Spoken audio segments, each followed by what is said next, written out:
Greetings. Welcome to the Ecolab third quarter 2025 earnings conference call. At this time, all participants will be in listen-only mode. Question and answer session will follow the formal presentation.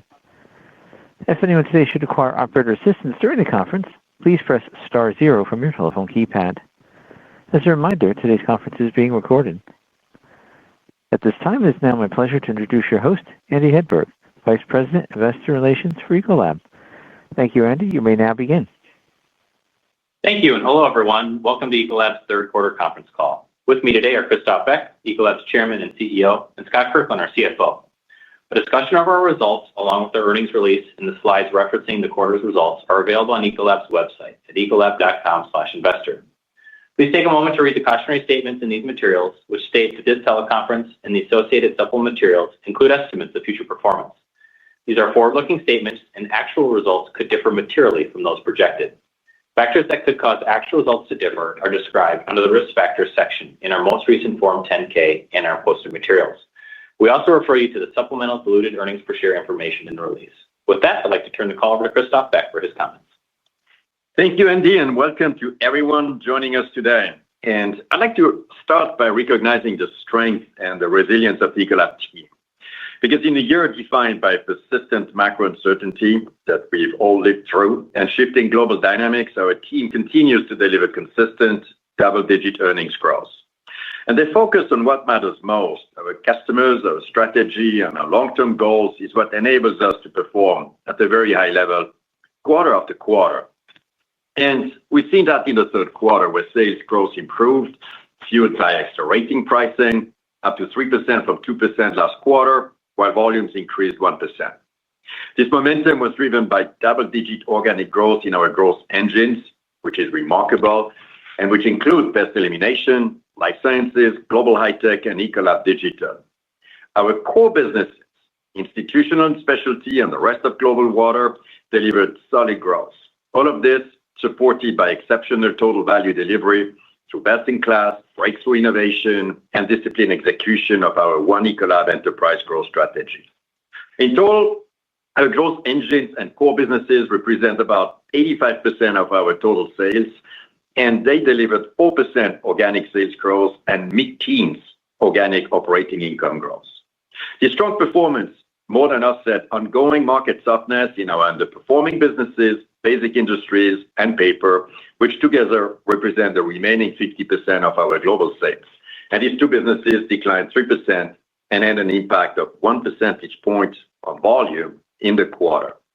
Let me briefly expand on each of these drivers before sharing how we're thinking about the remainder of the year and how we position to deliver another strong year of double-digit EPS growth in 2026. Pricing accelerated to 3% this quarter, driven by the full implementation of our trade surcharge and continued value pricing that's working really well. As always, the total value we deliver to customers continued to outpace and by far our total pricing, as our technologies and services had to deliver enhanced business outcomes, operational performance, and environmental impact for our customers. Our breakthrough innovation is the strongest it's ever been, delivering significant value for customers and growth for Ecolab. In Institutional and Specialty, breakthrough innovations like the ones you've seen at Investor Day, like Dish IQ, Aqua IQ, and Ready Dose, are growing double digits as these solutions help our customers improve operational performance, optimize their scarce labor resources, and reduce total cost. In our Pest Intelligence platform, we've now installed over 400,000 intelligent devices, formerly called mousetraps, on our way to deploying over 1 million devices. With this leading technology, we aim to deliver 99% pest-free outcomes as we harness the power of our Ecolab 3D digital infrastructure and our expert service capabilities. Within Global Water, we recently launched 3D Tracer for direct-to-chip liquid cooling for next-generation AI data centers, which uniquely monitors and optimizes coolant performance in real time. When combined with our full portfolio of data center cooling technologies, we're helping to reduce up to 10% of the power used to cool data centers, which can now be utilized for compute power. This is just the beginning as we build our leadership position in data center cooling and water circularity. Finally, within global life sciences, we've launched a series of cutting-edge drug purification resins for the bioprocessing industry, which drives improved product quality and significant operational efficiencies for our customers. When Ecolab focuses its breakthrough innovation on solving critical customer challenges like these, everyone wins. One Ecolab is helping us unlock significant cross-sell opportunities across our customer base.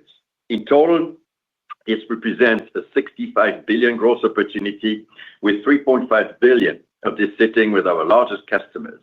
We're seeing early successes in businesses like institutional specialty and food and beverage that are growing very nicely. Talking about that, in institutional specialty, organic sales grew by 4%, outpacing end market trends. This good performance is being fueled by the exceptional value we are delivering to customers, which we capture through value pricing and growth from One Ecolab. With this, we're working to deliver best-in-class operating performance for customers as they utilize more of our breakthrough technologies across more of their locations. In food and beverage, growth continued to accelerate with organic sales up 4% this quarter, once again ahead of market trends. This strong acceleration is being driven by One Ecolab, where we bring together our industry-leading cleaning and sanitizing, water treatment, and digital technologies. This comprehensive offering delivers significant customer value through improved food safety, low operating costs, and optimized water usage, which was always our promise. Of course, our growth engine delivered another quarter of double-digit sales growth. These businesses are gaining momentum, and Ecolab is well positioned to capitalize on the strong secular tailwinds driving these markets. Let me unpack them one by one. Pest Elimination delivered 6% organic sales growth. As mentioned earlier, the Pest Intelligence rollout is going extremely well. Our Pest team has just won another very large retailer here in the U.S., which has thousands of locations which we will be deploying in the coming months.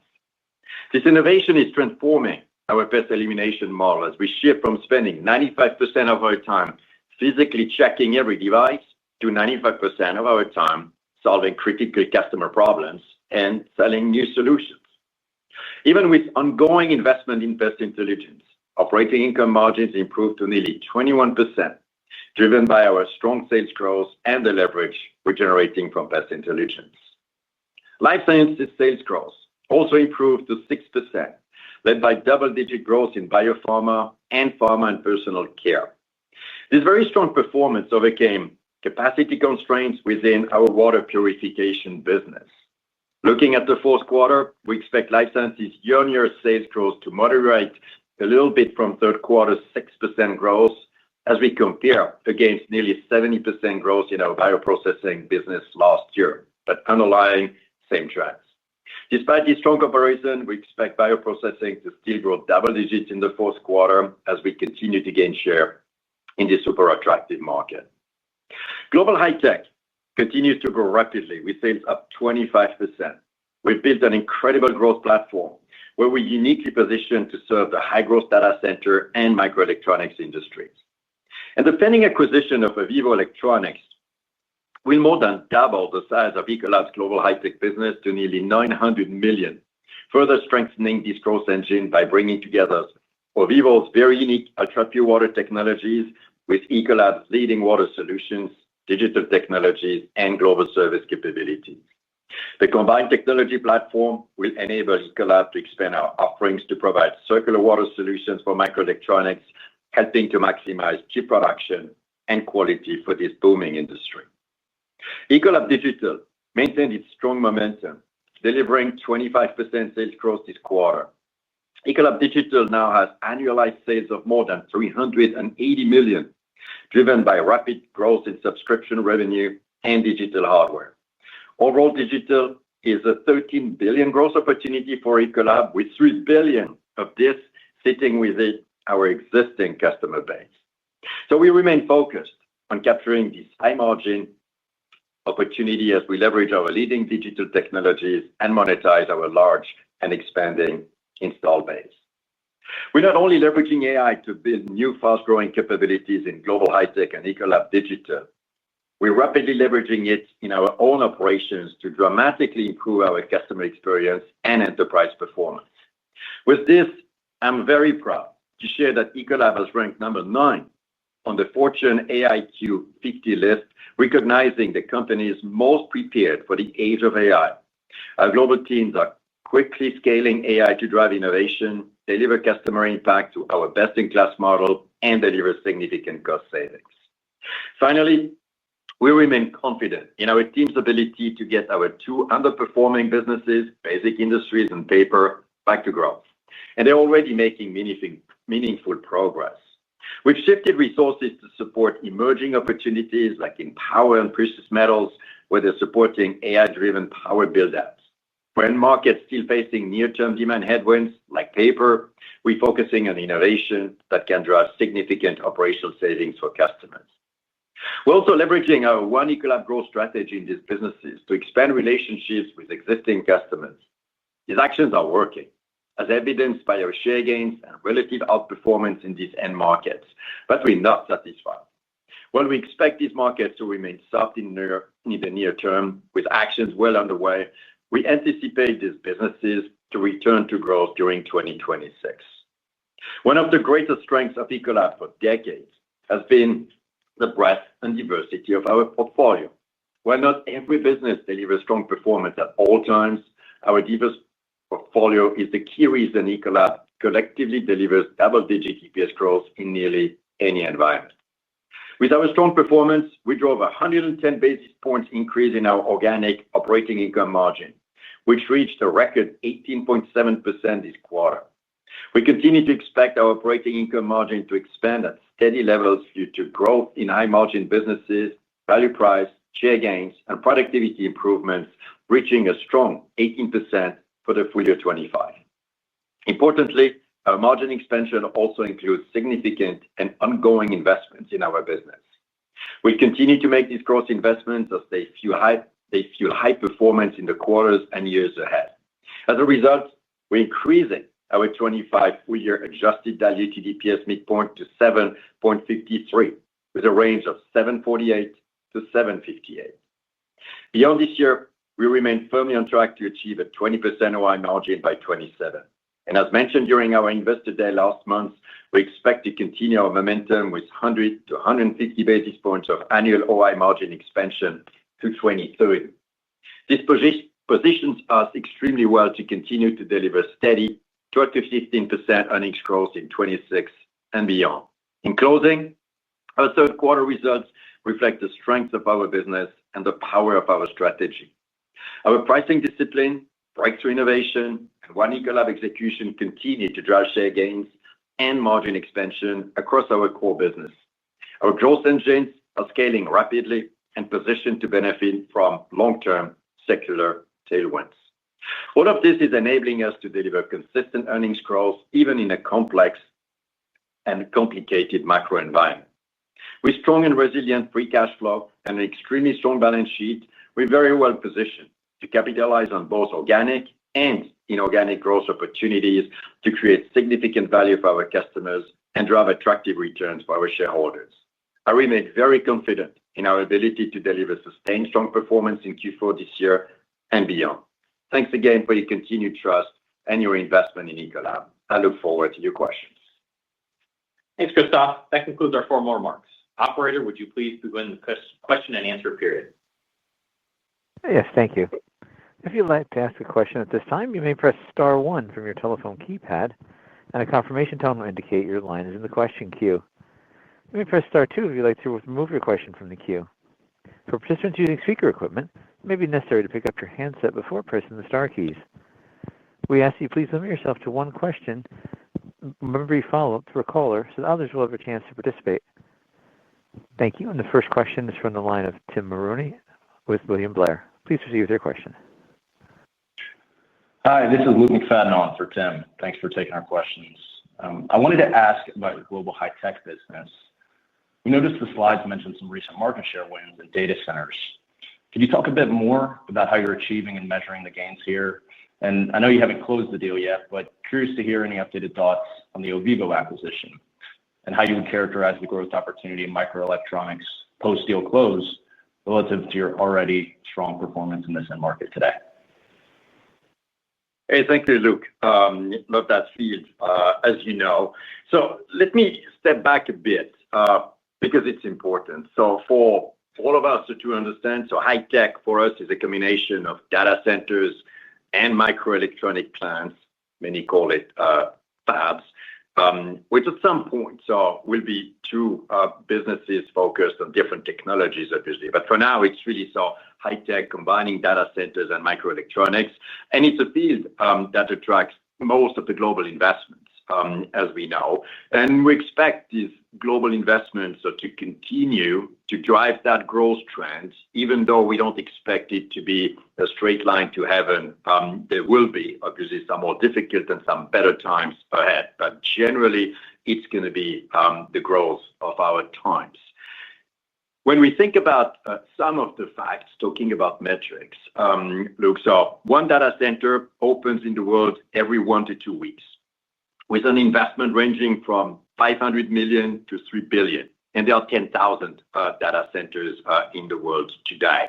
So it's showing a strong base that's getting even bigger as we speak. On the other hand, you have one fab, one microelectronics plant that's opening up roughly every month or so, with average investments in the billions. There are 500 fabs today, and expected to be 100 more, getting to 600 in the next 10 years. So we can see the pace at which those data centers and fabs are opening up, and our objective is ultimately to be in and hopefully own each of them around the world.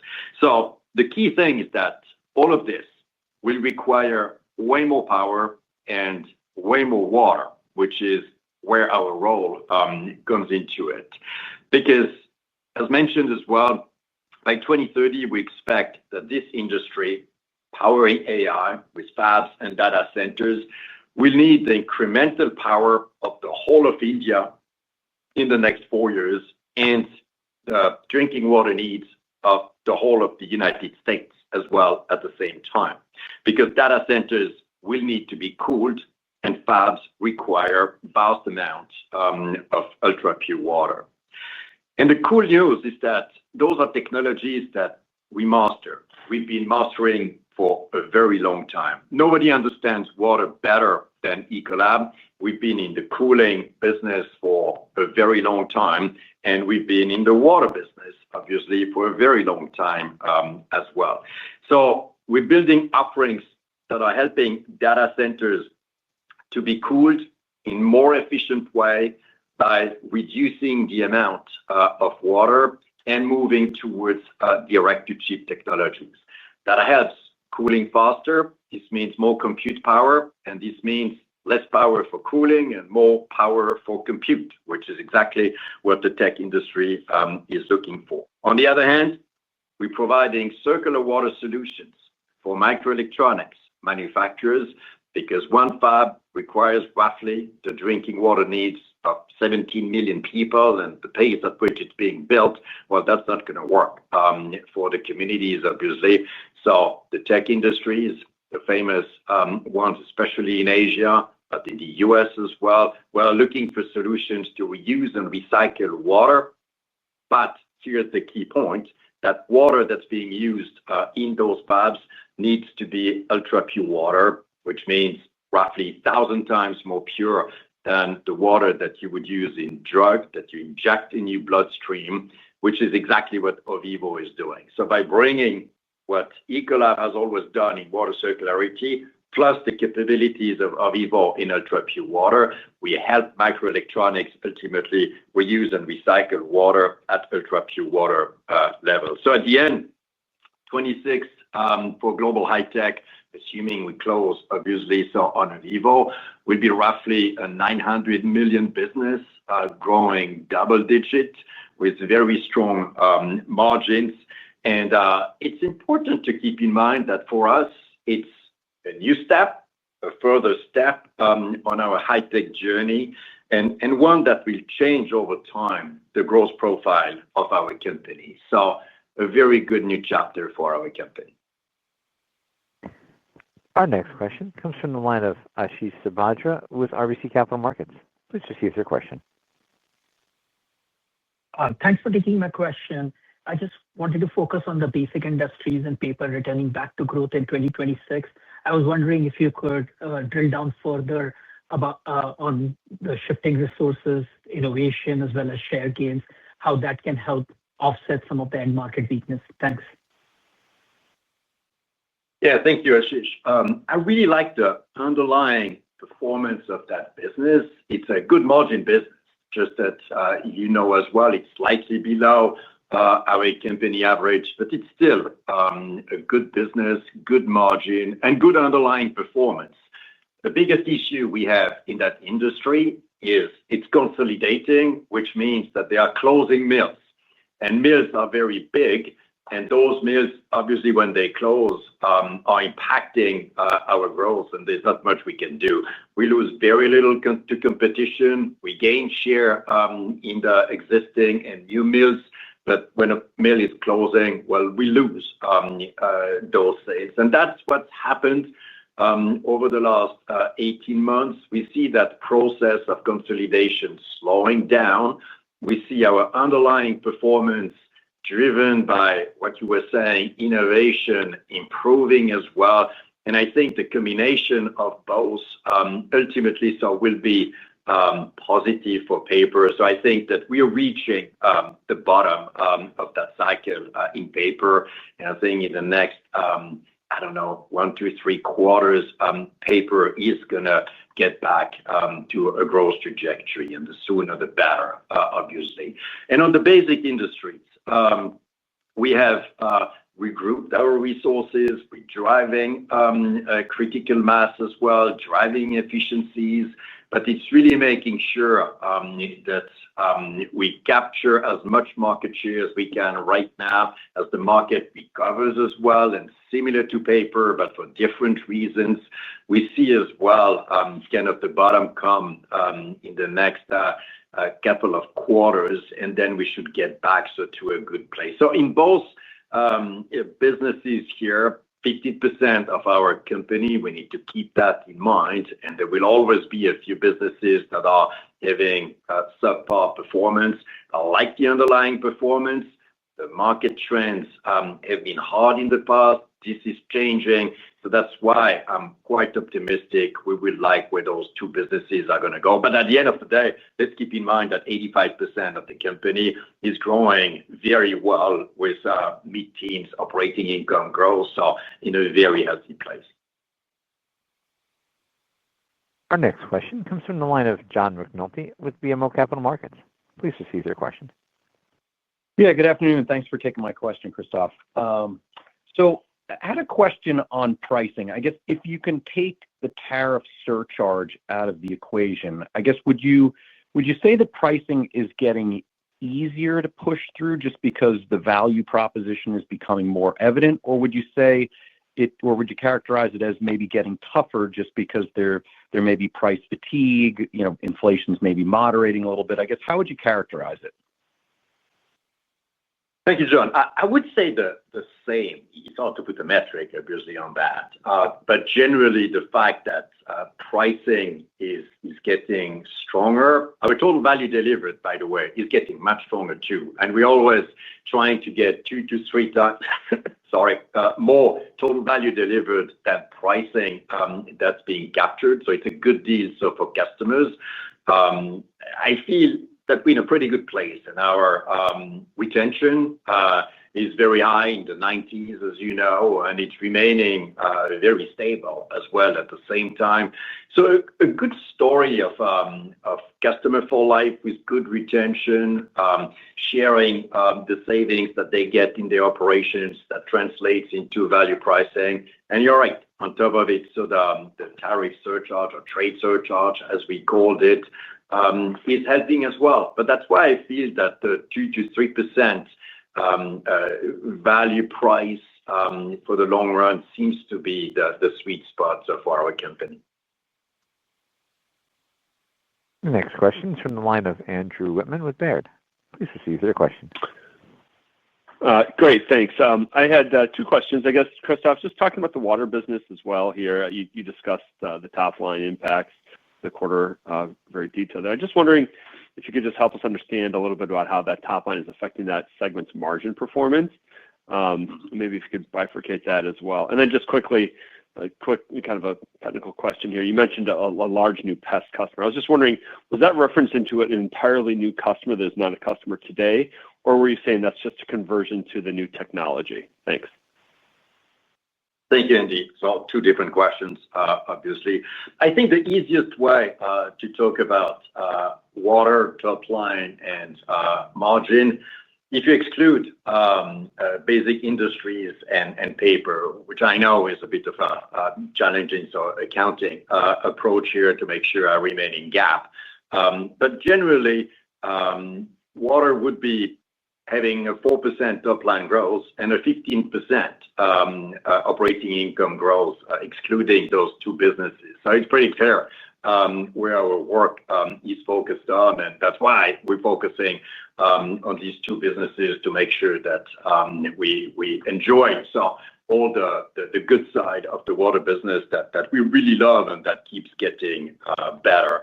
Now, on the pest question, so we never mentioned which customer that is, just to respect, obviously, their own confidentiality. But it's a new one, which has been really interested by that new technology. The fact that we focus early on the biggest out there helps, obviously, so everyone else see that it's good. The leading companies are embarking on that journey and that it's really working. So that's going to be, I think, helping us for the future as well, because the more of those great retailers we have on board, the more others will join as well. It's an ideal proposition for them. 99% pest-free, a good deal for their own operations. It's good for us. It's exactly the model that we want to build in the future. We're early on that journey, as mentioned, 400,000 devices today, but we will be at 1 million first half of next year. So it's showing how quick we're moving here, and we're clearly leading the industry, which is helping customers come to us. Our next question is from the line of Vincent Andrews with Morgan Stanley. Please proceed with your question. Thank you. Good afternoon. Christophe, if I could ask you for an update on One Ecolab. In particular, I know the focus initially was the top 35 customers. So as we get to year-end 2025, where will you be in terms of sort of the work you wanted to do with that top 35? And as we get into 26, will you be rolling it out more aggressively to the next 25 or 50 or what have you? Or how should we think about the layering in of incremental One Ecolab efforts from 25 to 26? Thank you, Vincent. So the way we approached it, and I don't remember how public I was with it. So we launched One Ecolab a year plus ago, as you remember, mid of last year. And we said, we will start with 3 customers in 3 major industries of the company to move towards we called it internally the Max 7. They're not exactly the same as the ones you would have in mind, but some are obviously in 25. And then to move towards the top 20 E15 in 2026 to really make sure we can demonstrate that customer of the customer and learn as an organization as well without boiling the ocean. It's progressing very well. Customers are very receptive. And the best example is really food and beverage united, where we brought hygiene and water together in North America, which you see the results in food and beverage. So how the growth trends have shifted towards higher growth. It's exactly driven by One Ecolab, focused on some of those critical customers.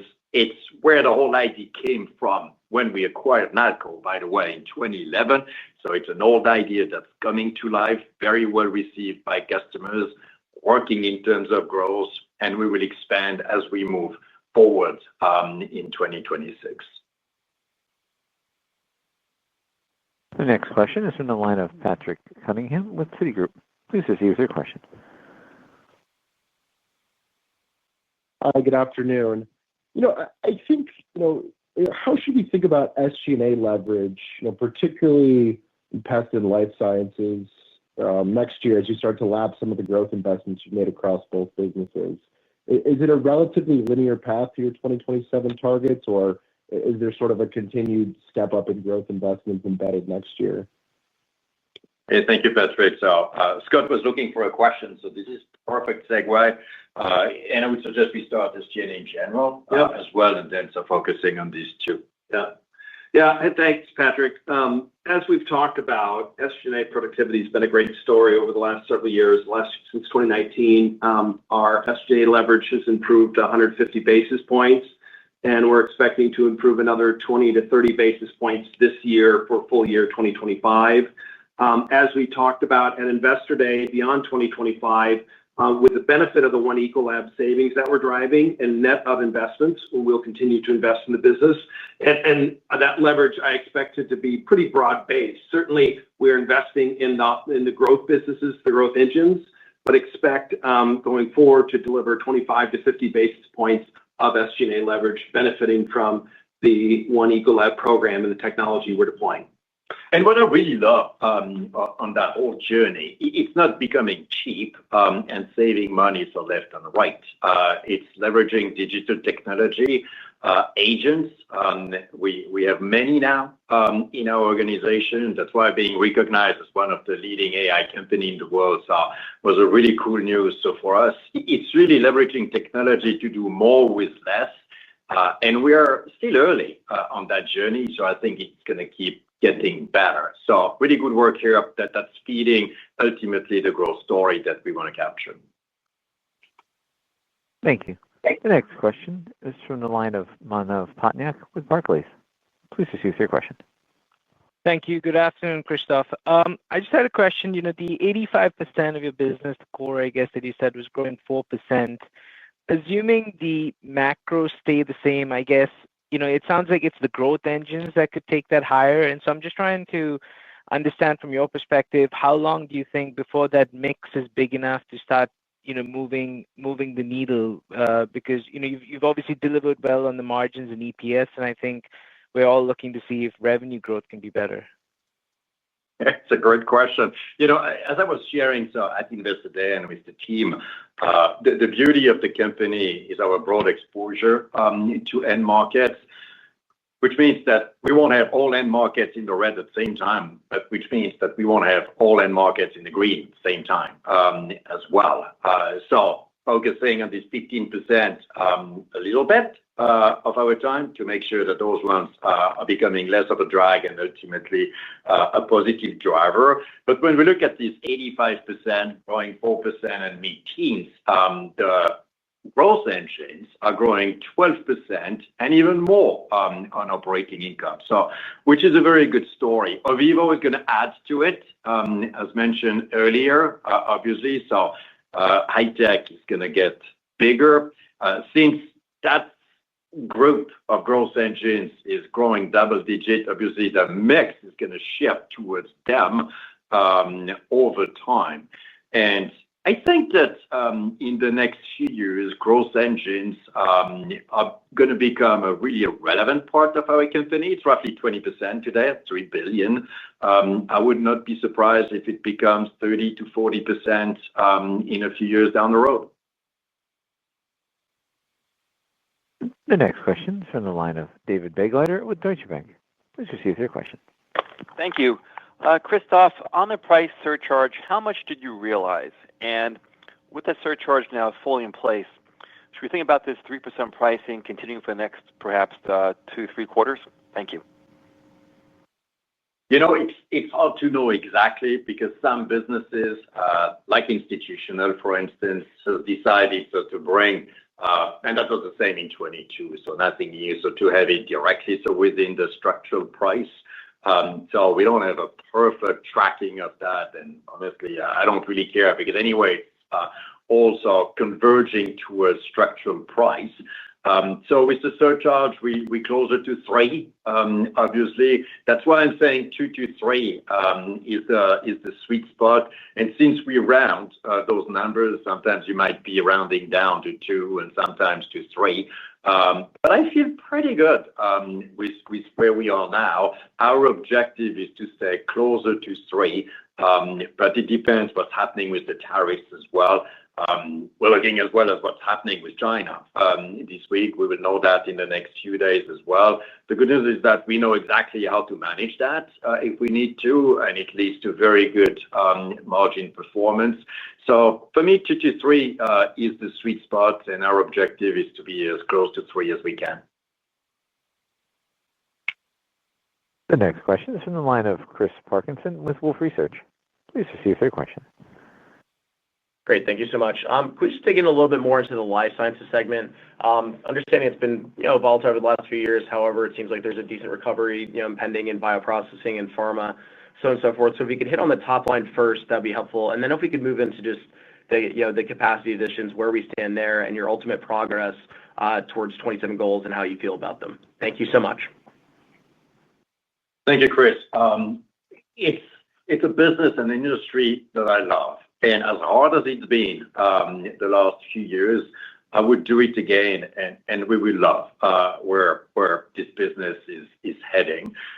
Great team focused exactly on the right innovations that the pharma industry is looking for to produce faster, high-quality, lower-cost drugs at a lower environmental impact, so really converging with an Ecolab model.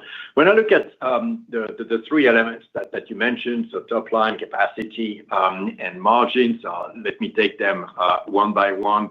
The top line, we've been growing low to mid-single the last few years. That was less than what we had planned for when we acquired Purelight. That was during a time where the market went down, and most of our competitors went down in terms of growth.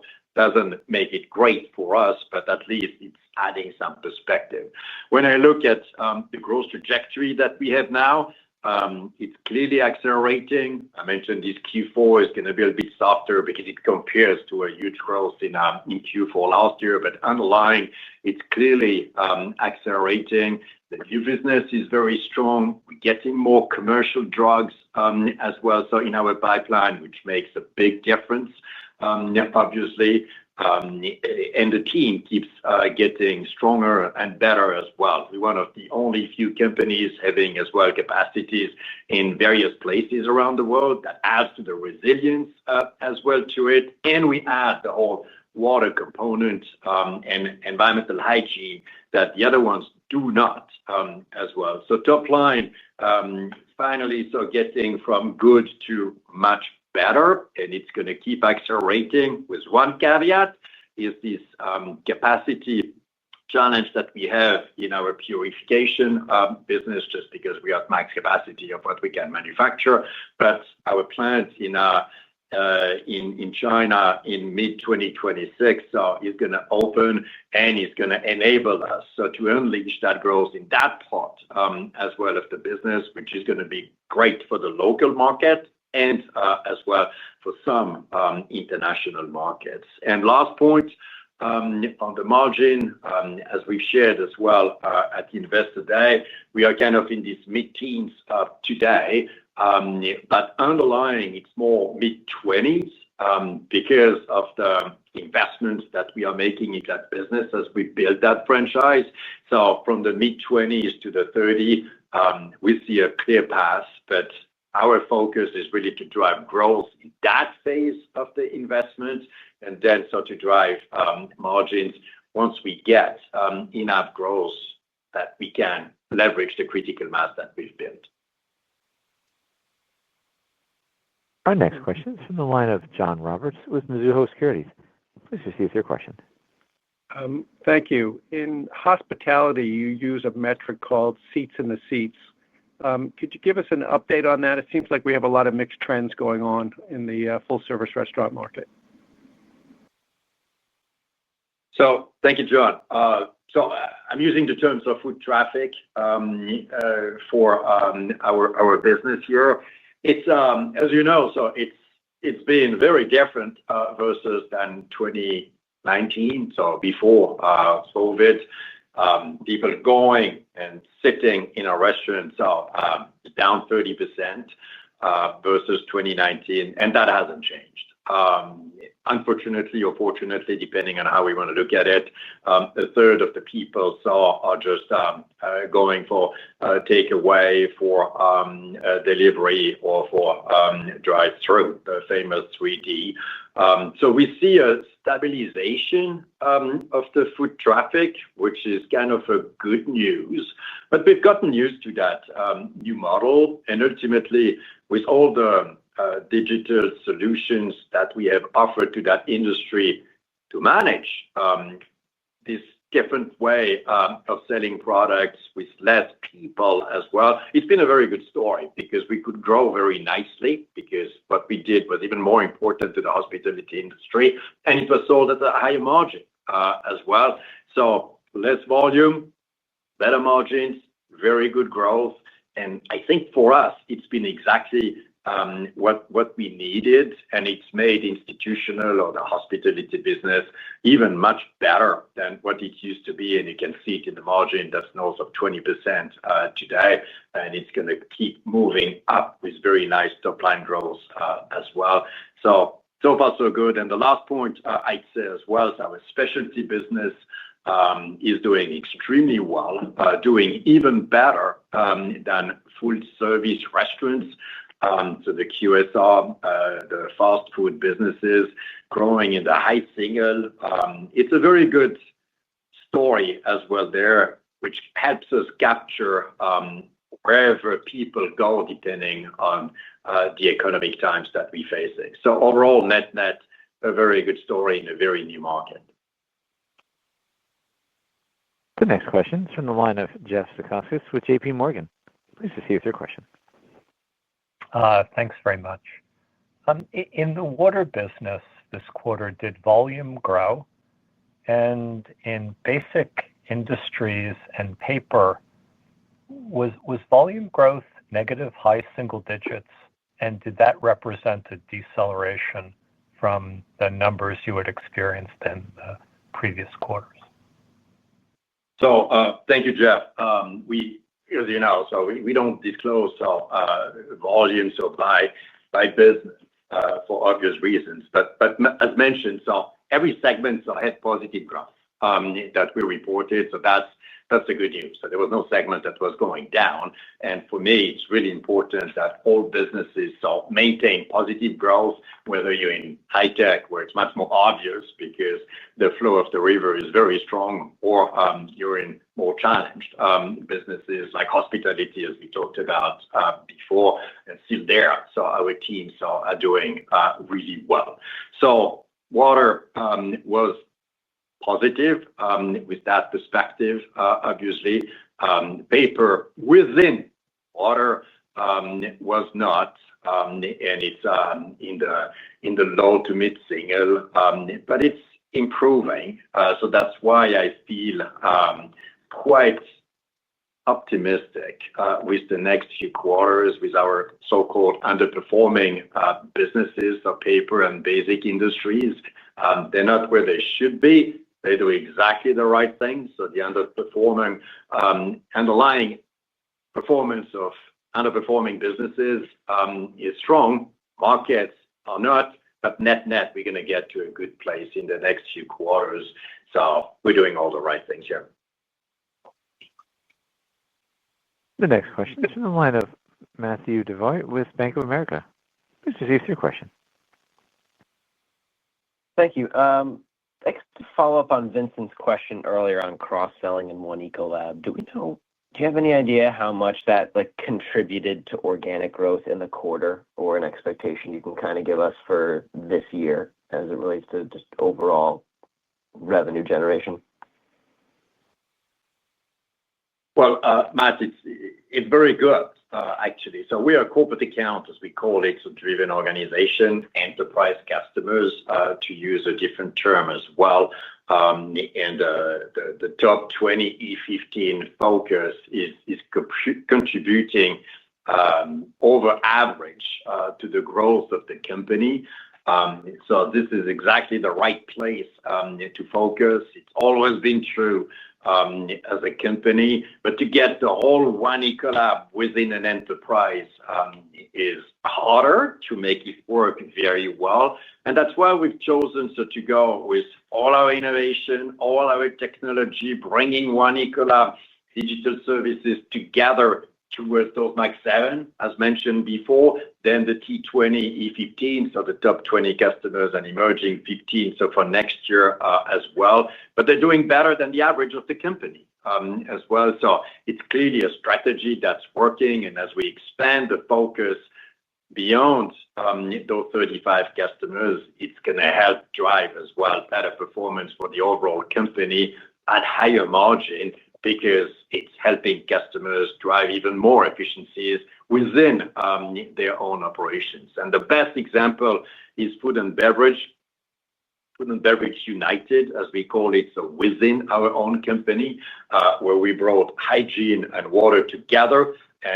You can see the performance of food and beverage has been remarkable in the third quarter, and it's going to keep getting better. It's only North America that we've done it, by the way, and it's a very global business serving global customers with global quality standards, as you would imagine. This one is going really well. It's a great team with great customer feedback, also because no one else can do it as well, which is a great way for us to strengthen our moat.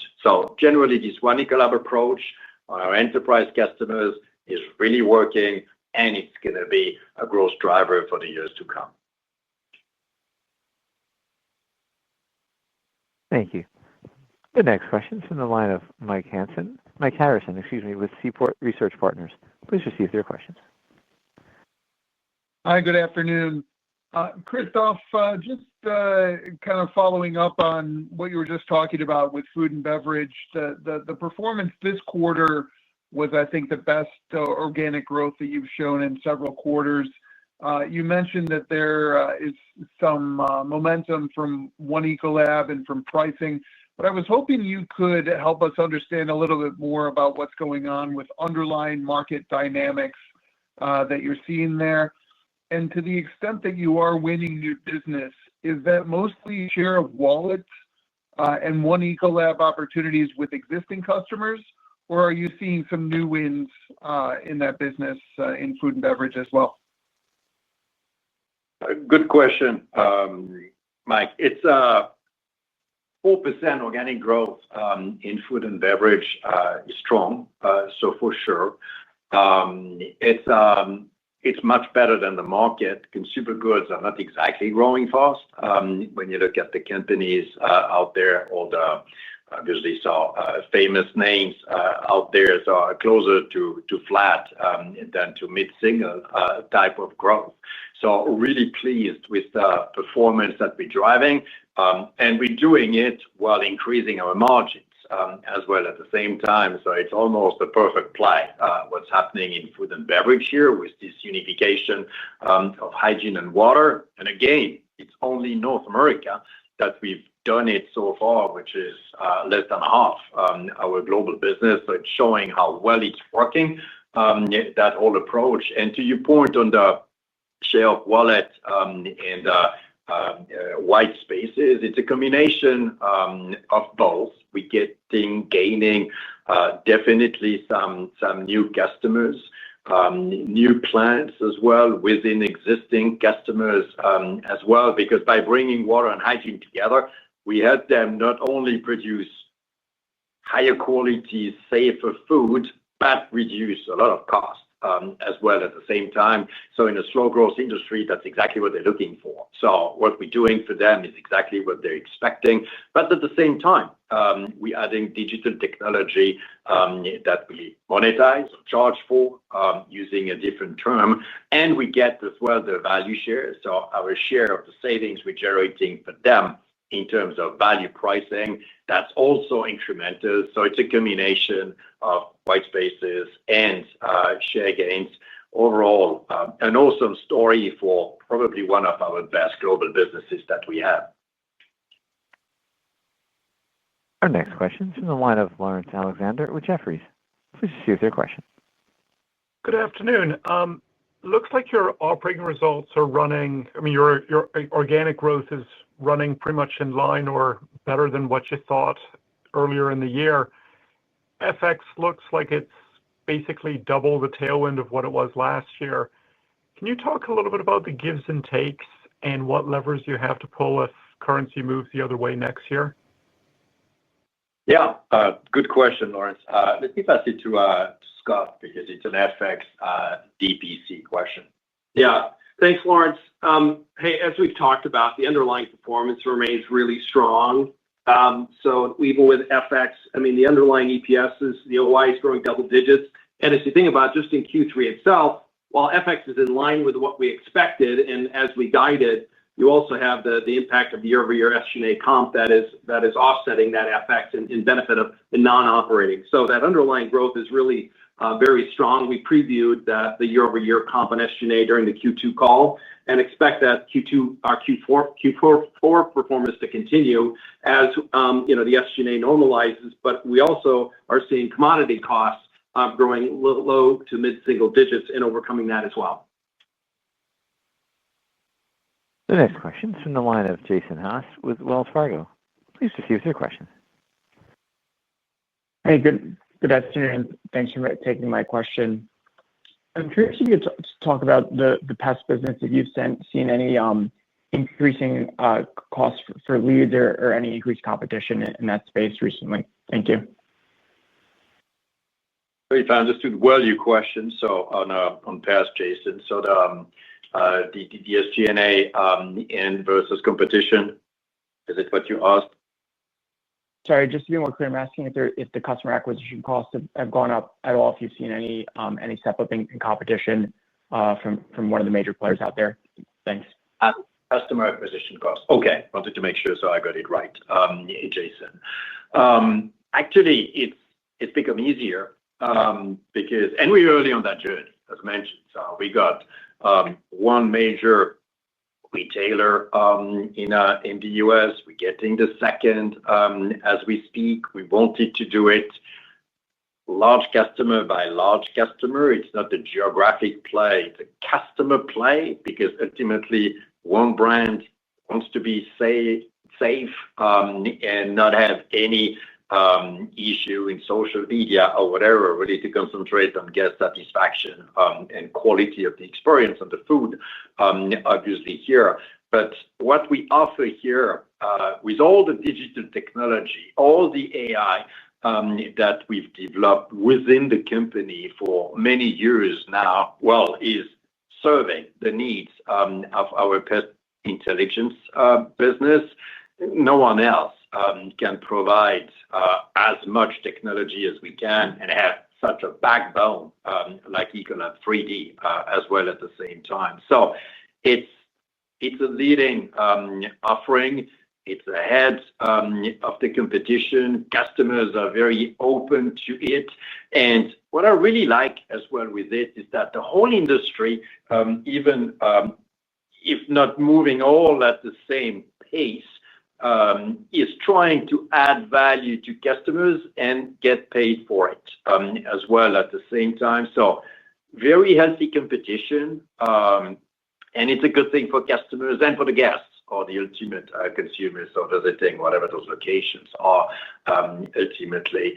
In terms of operating costs, when 95% of your time was spent in the past checking devices that were empty and you spend 5% of your time doing it tomorrow within your system, your operating costs are getting better and you can spend much more time acquiring new customers and serving them even better, which is why our margins is improving as well at the same time.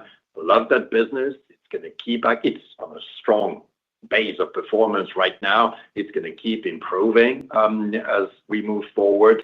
Margins is margin is going to improve as well. But I want to make sure that we keep investing as well in there because until we are 100% with the best intelligence model around the world, well, we will not slow down our investments. That has little impact on the operating margin, but it's still improving, as you could see, since we know some 20% now.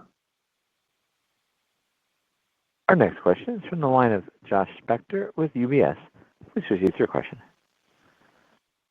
Yeah, hi, good afternoon. I wanted to ask from a general context. You talked about 26, confident in the low to mid-teens EPS growth. I think around this time a year ago, you made comments around you don't really need strong volumes to get there. You were really confident in the price-cost equation. I guess when you sit here today and look out a year, do you feel the same way that you can kind of get there with 0 to 1% volumes? And if you start to see an acceleration, that's upside? Or would you frame it differently? I see it exactly the same way. The way that you described it, with the only caveat, we don't know how the environment is going to be in 26. We had some very firm plans for 25 with very strong FX headwinds and delivered product costs that would be really helping. Well, it was exactly the other way around that it happened in 2025. And still, we delivered what we had promised in terms of top line, but most importantly, in terms of bottom line. So when I think about 26, for me, it's going to be a strong year, very similar to 25, with 3 to 4% top line, positive volume, 2 to 3 price to drive this 12 to 15% EPS, and at least 100 basis points in terms of operating income margins to get to 19 plus, which is bringing us closer to the 20% that we committed to for 27. FX are going to be a help. Inflation might be a little bit of a headwind in 26 and everything else that we don't know. But I feel really good on that trajectory. And to your point, if things improve, if our end markets are even more open to what we do, well, that's going to be upside. And that's why I feel really good with where we're heading in 2026, one more time, like it's been in the past few years. Thank you. Our final question is from the line of Kevin McCarthy with Vertical Research Partners. Please proceed with your question. Hi, this is Matt Hetwer on for Kevin McCarthy. Thanks for all the color on data centers that you gave earlier. Just following up on that conversation, I wanted to get your thoughts on how Ecolab is positioned with regards to next generation cooling technologies, such as direct-to-chip cooling. Do you have everything you need to compete and win there, or should we expect additional bolt-on deals in that arena? Thank you.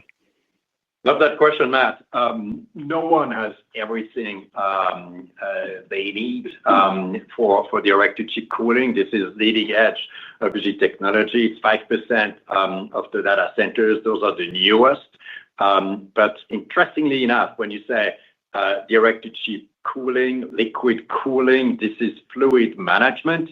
This is exactly what we've done for a very long time. So managing fluids in a bunch of different industries, obviously. So in a way, it's coming closer to our own mastery of science and technology. So when I think direct-to-chip cooling, well, we've talked about our cooling distribution units that we call coolant intelligence unit because they integrate 3D TRASAR technology that we've been obviously developing for many, many years. So we have that technology in the middle of a data center integrating 3D TRASAR. We've developed as well a connected coolant, so the liquid itself. So to make sure that you have the best thermal performance to cool the chips as well.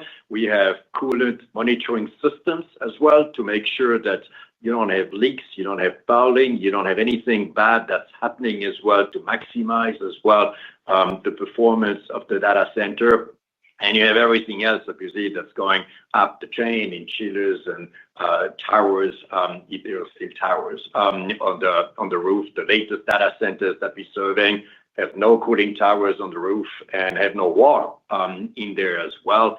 So we have many pieces that we need, and we're developing and exploring the new pieces that we will need as well in the future. And that's why I think we're just at the beginning of that journey. But that's a field that's exactly what Ecolab should be focused on. We should become the owner of cooling technology for data centers in the world. And that's we're focusing all our efforts, all our resources, and all our investments as well in global high tech. And top of it, we do similar, obviously, with microelectronics, different technology. As mentioned before, it's reuse and recycle of ultra pure water, and that's where Vivo is playing exactly in that field. So it's really serving our dual strategy in high tech to be the owner of circular water at ultra pure water standards in microelectronics and cooling technologies in data centers. And that's why I'm so bullish about what we've done, where we are today, but most importantly, where we're going. And that's why I'm saying it's going to change over time the growth profile of this company because it's a huge growth wave, and we're very well positioned on that wave. So really like where we are. The competitive set is strong out there, but no one understands cooling and water better than we do. So I would clearly bet on the Ecolab team. Thank you. At this time, we've reached the end of our question and answer session. I'll turn the floor back to management for closing comments. Thank you. That wraps up our third quarter conference call. This conference call and the associated discussion slides will be available for replay on our website. Thank you for your time and participation. Hope everyone has a great rest of your day. Ladies and gentlemen, this concludes today's conference. You may disconnect your lines at this time. Have a wonderful day.